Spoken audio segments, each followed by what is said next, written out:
कहानी शुरू होती है यूक्रेन के एक छोटे से और शांत गांव से। यहाँ एक बहुत ही प्यारा शादीशुदा जोड़ा एक छोटे और साधारण से घर में बड़ी खुशी से अपनी जिंदगी बिता रहा है। आदमी का नाम है निकोला और उसकी खूबसूरत पत्नी का नाम है नास्तिया। नास्तिया कोई आम औरत नहीं है, बल्कि वो एक बेहद टैलेंटेड आर्टिस्ट है जो लकड़ी की बहुत ही सुंदर मूर्तियां और डिजाइन बनाती है। वहीं दूसरी तरफ निकोला पास के ही एक स्कूल में बच्चों को मैथ्स पढ़ाता है। निकोला एकदम शांत, ईमानदार और अपने काम में मग्न रहने वाला इंसान है। स्कूल के ज्यादातर बच्चे उसकी बहुत इज्जत करते हैं, लेकिन कहानी में एक विलन भी है, इवान। इवान निकोला की क्लास का एक लड़का है जो लगातार उसका मजाक उड़ाता रहता है। इवान एक बहुत ही रईस और अमीर खानदान से आता है और उसे अपने परिवार के रुतबे और पैसों का बहुत घमंड है। वो आए दिन पूरी क्लास के सामने निकोला के कपड़ों और उसके सीधे साधे लुक का मजाक उड़ाता है। इवान का बस एक ही मकसद है, वो चाहता है कि निकोला को किसी तरह इतना गुस्सा आ जाए कि वो अपना आपा खो बैठे,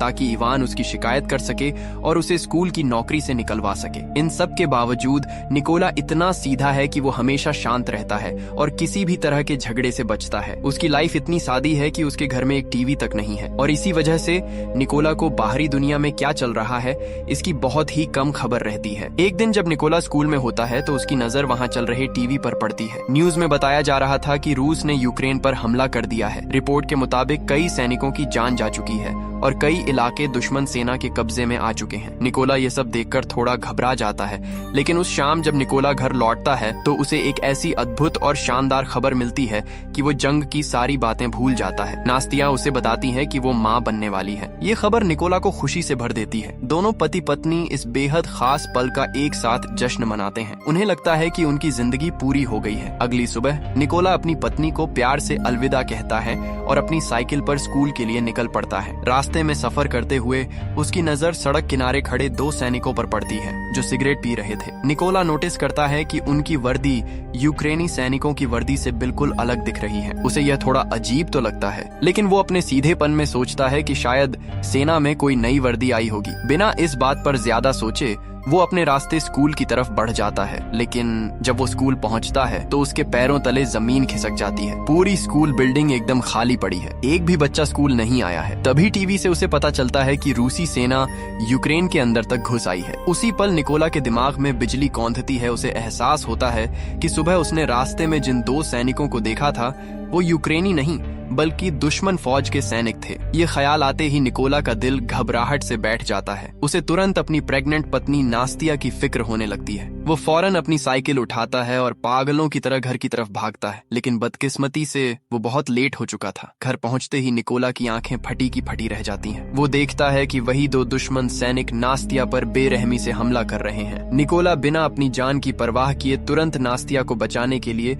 उन पर टूट पड़ता है, लेकिन वो दोनों सैनिक उस पर भी हावी हो जाते हैं। निकोला हाथ जोड़ ढकर उनसे रुकने की भीख मांगता है। वो चीख चीख कर समझाता है कि मेरी पत्नी पेट से है, उसे छोड़ दो, लेकिन उन दरिंदों ने उसकी एक न सुनी। कुछ देर बाद उनमें से एक सैनिक कीमती सामान लूटने के इरादे से घर के अंदर घुस जाता है। जब उसे घर में कुछ भी कीमती नहीं मिलता तो वो झल्लाहट में पूरे घर में आग लगा देता है। जैसे ही आग की लपटें उनके घर में फैलती हैं, नास्तिया का गुस्सा फूट पड़ता है। वो पास पड़ा एक पत्थर उठाती है और उन सैनिकों से जवाबी लड़ाई करने लगती है। इसके जवाब में गुस्से में आकर एक सैनिक अपनी बंदूक का ट्रिगर दबा देता है। गोली सीधी नास्तिया को लगती है और वो जमीन पर गिर पड़ती है। निकोला अपनी पत्नी को मरते देख पूरी तरह टूट कर बिखर जाता है। वो दौड़कर नास्तिया के पास जाता है, उसे अपनी बाहों में पकड़ता है और बेकाबू होकर रोने लगता है। कुछ घंटों बाद दो यूक्रेनी सैनिक वहां पहुंचते हैं। नास्तिया के शव को देखकर उनका भी दिल टूट जाता है। वो निकोला को सांत्वना देते हैं और नास्तिया के लिए कब्र खोदने में मदद करते हैं। फिर वो निकोला से कहते हैं कि अपनी पत्नी को अंतिम विदाई दे। निकोला पूरी तरह तबाह हो चुका था। जिस भी चीज की उसे परवाह थी वो सब उससे छिन गई थी। दुश्मन सैनिकों ने उसकी पत्नी को छीन लिया,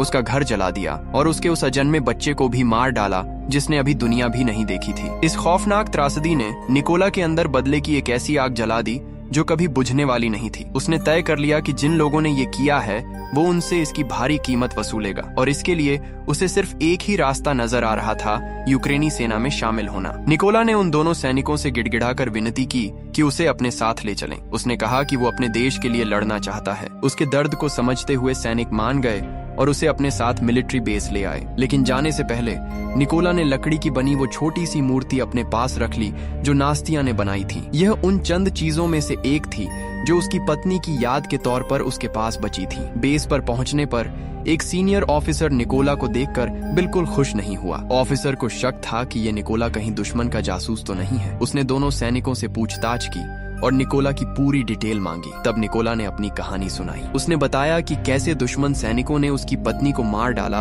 और उसके घर को जला दिया। उसने ऑफिसर से साफ कहा कि अब मेरे पास खोने के लिए कुछ नहीं बचा है, मैं बस अपने देश की रक्षा करना चाहता हूँ और जिन्होंने मेरी जिंदगी तबाह की है उनसे बदला लेना चाहता हूँ। ये सब सुनने के बाद ऑफिसर आखिरकार उसे सेना में शामिल करने के लिए राजी हो गया। अगले दिन से निकोला का मिलिट्री ट्रेनिंग शुरू हो गया और यकीन मानिए यह ट्रेनिंग उसके लिए किसी नर्क से कम नहीं थी। आखिरकार उसने अपनी पूरी जिंदगी एक मैथ्स टीचर के रूप में बिताई थी। उसकी दुनिया हमेशा किताबों, नंबरों और पढ़ाई के इर्द गिर्द घूमती थी। हथियारों या युद्ध का उसे रत्ती भर भी एक्सपीरियंस नहीं था। जहां बाकी नए कैडेट्स जल्दी जल्दी हथियार चलाना सीख रहे थे, वहीं निकोला उनके साथ कदम मिलाने में संघर्ष कर रहा था। यह देखकर सीनियर ऑफिसर को भी शक होने लगा कि क्या निकोला कभी एक काबिल सैनिक बन भी पाएगा। लेकिन इतनी चुनौतियों के बावजूद निकोला ने हार मानने से इनकार कर दिया। वो खुद को आगे बढ़ाता रहा और हर दिन कड़ी मेहनत करता रहा। एक रात ट्रेनिंग के दौरान उसने अपने ऑफिसर से एक अजीब सा अनुरोध किया। उसने कहा कि मुझे मेरे असली नाम से न पुकारें, इसके बजाय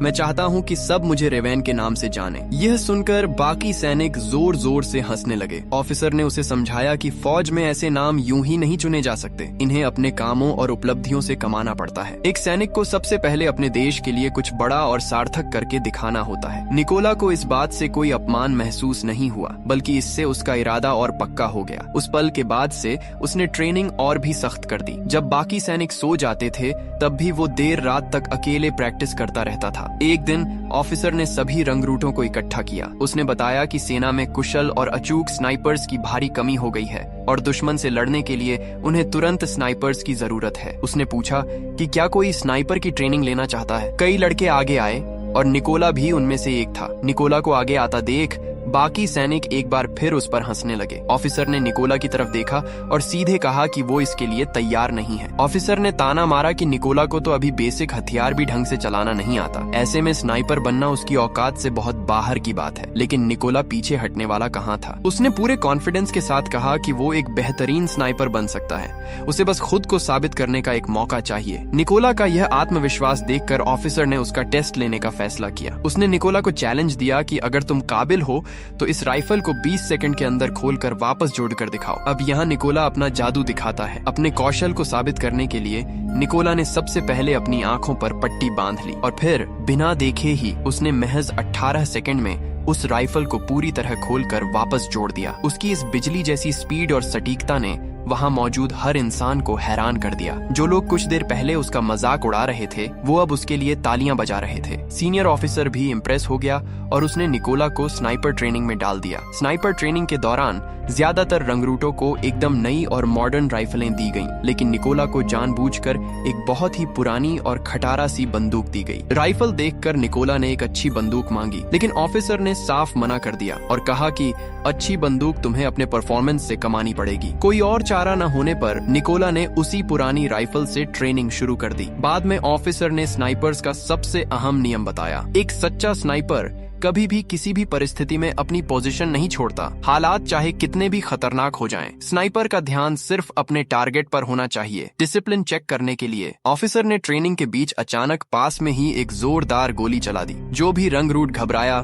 हिला या डर से पीछे हटा उसे तुरंत डिस्क्वालीफाई कर दिया गया। लेकिन जब निकोला की बारी आई तो वो एकदम पत्थर की तरह स्थिर रहा। उसका ध्यान टारगेट से जरा भी नहीं हटा और वो पास हो गया। अगली चुनौती थी मेमोरी और फोकस का टेस्ट। लड़कों को टारगेट सिर्फ एक बार देखने की अनुमति थी, फिर उनकी आंखों पर पट्टी बांध दी जाती थी और उन्हें अपनी याददाश्त के भरोसे निशाना लगाना था। कई लड़के इसमें पास हो गए, लेकिन जब निकोला ने शॉट लिया तो वो बहुत ही छोटे अंतर से चूक गया और फेल हो गया। सबको पता था कि उस पुरानी राइफल की वजह से उसके लिए सटीक निशाना लगाना मुश्किल हो गया था। अगर उसके पास अच्छी बंदूक होती तो वो पक्का सफल हो जाता। इसके बाद सबसे मुश्किल चुनौती आई। इस बार उन्हें घुप अंधेरे में निशाना लगाना था और रोशनी के नाम पर आसमान में छोड़े गए फ्लेयर्स की कुछ सेकंड की चमक मिलनी थी। ऑफिसर ने आसमान में कई फ्लेयर्स छोड़े। जैसे ही इलाका जगमगाया सैनिकों ने हड़बड़ी में गोलियां चला दी, लेकिन किसी का भी निशाना नहीं लगा। निकोला ने एक अलग तरीका अपनाया। उसने जल्दबाजी नहीं की। उसने फ्लेयर्स की टाइमिंग और मूवमेंट को बड़े ध्यान से परखा। उसे समझ आ गया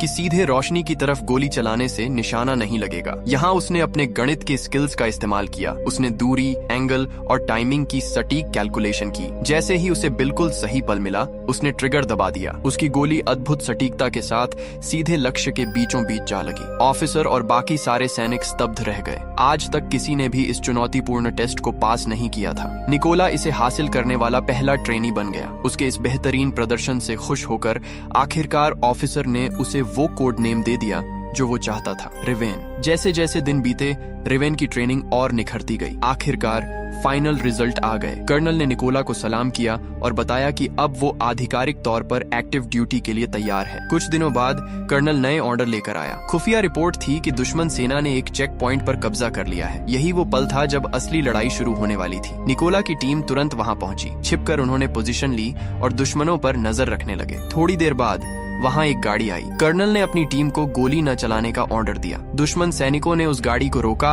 और अंदर बैठे आम नागरिकों को बाहर निकलने का ऑर्डर दिया। उन्होंने सभी के आईडी कार्ड चेक किए और गाड़ी की पूरी तलाशी ली। जब उन्हें कुछ संदिग्ध नहीं मिला तो उन्होंने यात्रियों को जाने दिया, लेकिन उनके पासपोर्ट जब्त कर लिए। जब उन बेकसूर नागरिकों ने अपने कागजात वापस मांगे तो दुश्मन सैनिक गुंडागर्दी पर उतर आए और उन्हें बेरहमी से पीटने लगे। यह देखते ही कर्नल ने तुरंत अपनी टीम को हमले का ऑर्डर दे दिया। चंद सेकंड के अंदर ही रेवन और बाकी स्नाइपर्स ने एक साथ अचूक गोलियां बरसाईं। उनका निशाना इतना सटीक था कि पलक झपकते ही सारे दुश्मन सैनिक ढेर हो गए और मिशन सक्सेसफुल रहा। बेस कैंप लौटने के बाद निकोला ने देखा कि कैंप के कई सैनिक गायब हैं। पूछने पर पता चला कि उन्हें किसी और ऑपरेशन पर भेजा गया था, लेकिन अगले ही दिन एक विनाशकारी खबर आई।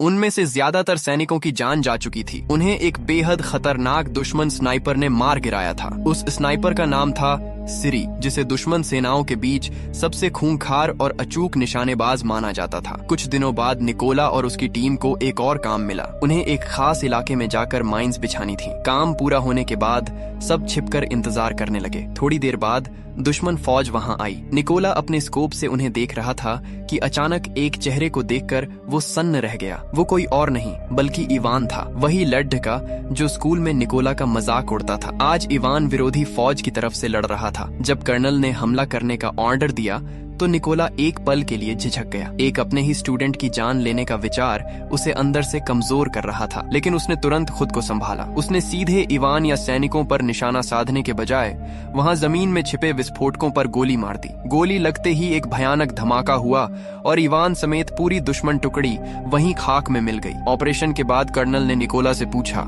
कि वो गोली चलाने से पहले झिझका क्यों था। निकोला ने सच बता दिया कि दुश्मन सैनिकों में से एक कभी उसका स्टूडेंट रह चुका था, इसलिए ट्रिगर दबाना मुश्किल हो गया था। कर्नल ने ध्यान से सुना और उसे समझाया, इवान अब तुम्हारा छात्र नहीं रहा। वो एक सैनिक था जो दुश्मनों की तरफ से लड़ रहा था। जंग में तुम्हारे इमोशंस आड़े नहीं आने चाहिए। अगर जज्बातों में बह गए तो पूरा का पूरा मिशन खतरे में पड़ सकता है। इस मिशन के बाद कर्नल और निकोला में गहरा विश्वास पैदा हो गया। दोनों बहुत अच्छा समय साथ बिताने लगे। एक दिन कर्नल ने निकोला को अपने परिवार की फोटो दिखाई। उसने बताया कि उसकी 2 बेटियां हैं और हैरान करने वाली बात यह थी कि उन बच्चियों को यह भी नहीं पता कि उनका बाप फौज में है। वो समझती हैं कि उनके पिता एक बिजनेसमैन हैं। यहाँ तक कि कर्नल की पत्नी ने भी सालों से अपनी बेटियों से यह सच छिपा कर रखा था। यह सुनकर निकोला ने भी अपना दर्द बांटा। उसने बताया कि कैसे दुश्मनों ने उसकी पत्नी को मार डाला और उसकी दुनिया उजाड़ दी। बोलते बोलते निकोला की आंखें भर आईं। कर्नल ने उसे गले लगाया और हौसला दिया। अगली सुबह एक और अहम मिशन आ गया। खुफिया जानकारी थी कि दुश्मन सैनिक एक खास रास्ते से गुजरने वाले हैं। कर्नल और निकोला तुरंत वहां पहुंचे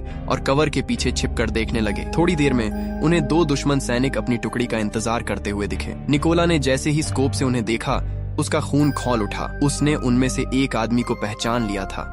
यह वही सैनिक था जिसने उसकी पत्नी नास्तिया को गोली मारी थी। गुस्से से पागल निकोला ने तुरंत कर्नल से गोली चलाने की परमिशन मांगी। कर्नल ने सख्ती से मना कर दिया और कहा कि अभी सही वक्त नहीं है। लेकिन निकोला के दिमाग पर सिर्फ और सिर्फ इंतकाम सवार था। जिस इंसान ने उसका परिवार उजाड़ा वो ठीक उसके सामने था। उसने दोबारा परमिशन मांगी। कर्नल ने उसे फिर रोका और इंतजार करने का ऑर्डर दिया, लेकिन इस बार निकोला अपने जज्बातों पर काबू नहीं रख पाया। कर्नल के ऑर्डर को अनसुना करते हुए उसने ट्रिगर दबा दिया। गोली सीधी उस सैनिक को लगी और वो वहीं ढेर हो गया। लेकिन बदकिस्मती से इस एक गोली की आवाज ने दुश्मनों को उनकी लोकेशन बता दी। कर्नल गुस्से में चिल्लाया कि निकोला ने बिना अनुमति के ऐसा क्यों किया, लेकिन तब तक बहुत देर हो चुकी थी। दुश्मन के सबसे खूंखार स्नाइपर सिरी ने उनके छिपने की जगह का पता लगा लिया था। इससे पहले कि कर्नल कुछ समझ पाता, तभी एक गोली सीधी आकर कर्नल को लग गई। कर्नल की मौके पर ही मौत हो गई। निकोला हक्का बक्का रह गया। उसे तुरंत एहसास हुआ कि उसकी बेवकूफी और गुस्से की वजह से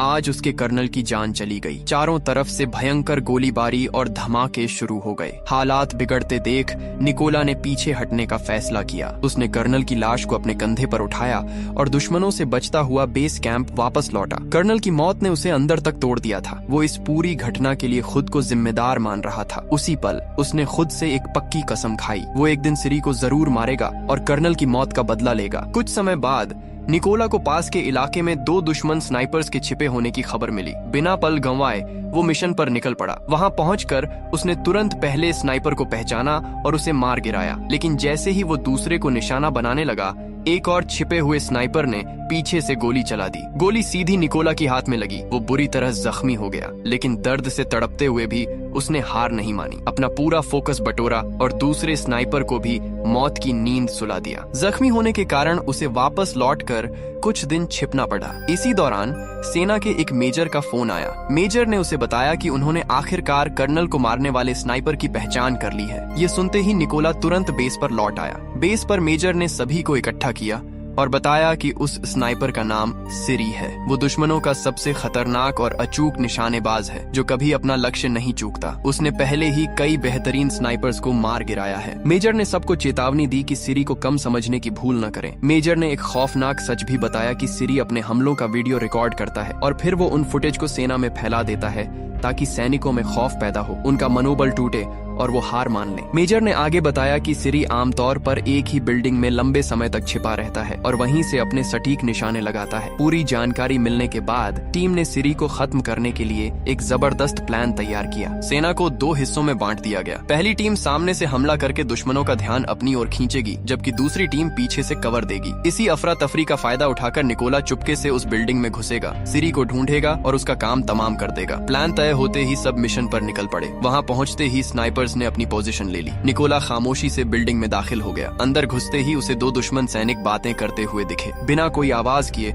निकोला ने दोनों को मार गिराया और आगे बढ़ गया। तय प्लान के मुताबिक उसने बाहर टीम को सिग्नल दे दिया। सिग्नल मिलते ही बाहर छिपे स्नाइपर्स ने फायरिंग शुरू कर दी। कुछ ही देर में बाहर दिखने वाले सारे दुश्मन ढेर हो गए। उधर ऊपर बैठा सिरी समझ गया कि कुछ तो गड़बड़ है, क्योंकि उसके आदमी रेडियो पर जवाब नहीं दे रहे थे। वो दौड़कर छत पर गया जहां उसका एक स्नाइपर तैनात था, लेकिन वहां पहुंचकर देखा कि वो स्नाइपर गायब है। सिरी को तुरंत एहसास हो गया कि दुश्मन सेना ने इलाके को चारों तरफ से घेर लिया है। सिरी ने तुरंत अपने बेस से संपर्क किया और बैकअप की मांग की। उसे बताया गया कि मदद पहुंचने में 10 मिनट लगेंगे। बिना वक्त बर्बाद किए सिरी अपनी पोजीशन पर लौटा और बिल्डिंग में घुसे घुसपैठिए को खोजने लगा। अचानक सिरी की नजर पास ही जमीन पर पड्डीढी एक चीज पर गई। वो लकड़ी की एक छोटी सी मूर्ति थी। यह नास्तिया की आखिरी निशानी थी, जिसे निकोला हमेशा अपने साथ रखता था। इससे पहले कि सिरी पूरी तरह से रिएक्ट कर पाता, निकोला अंधेरे से चीते की तरह उस पर झपट पड़ा। दोनों आदमियों के बीच एक भयंकर और खौफनाक हाथापाई शुरू हो गई। दोनों ही बेहतरीन योद्धा थे, लेकिन अंत में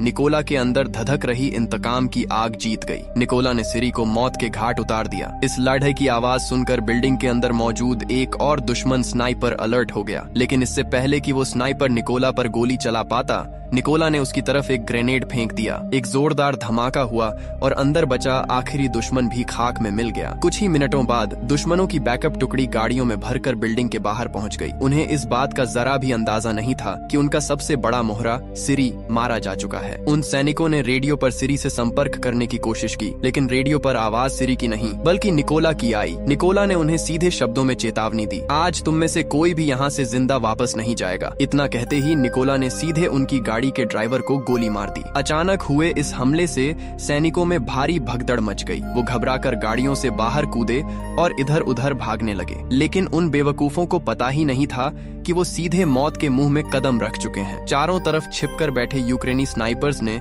एक साथ उन पर गोलियों की बौछार कर दी। एक एक करके सारे दुश्मन सैनिक वहीं मिट्टी में गाड़ दिए गए। इस घटना के कुछ दिनों बाद निकोला अपनी पत्नी नास्तिया की कब्र पर गया। वो चुपचाप वहाँ खड़ा रहा और उस दिन से लेकर आज तक जो कुछ भी हुआ उसके बारे में सोचता रहा। आखिरकार इतने लंबे अरसे बाद आज उसे लगा कि उसने अपना वो मिशन पूरा कर लिया है जो इतने समय से उसे जिंदा रखे हुए था। जिन दरिंदों ने उसकी दुनिया उजाड़ी थी वो अब इस दुनिया में नहीं थे और उसने अपने कर्नल की मौत का भी पूरा बदला ले लिया था। अपनी पत्नी की कब्र के सामने खड़े होकर निकोला ने एक आखिरी वादा किया। उसने कसम खाई कि जब तक उसके शरीर में जान है वो अपनी बाकी की पूरी जिंदगी अपने देश की सेवा करने में ही बिताएगा। ये कसम खाकर वो मुड़ा और हमेशा के लिए आगे बढ़ गया।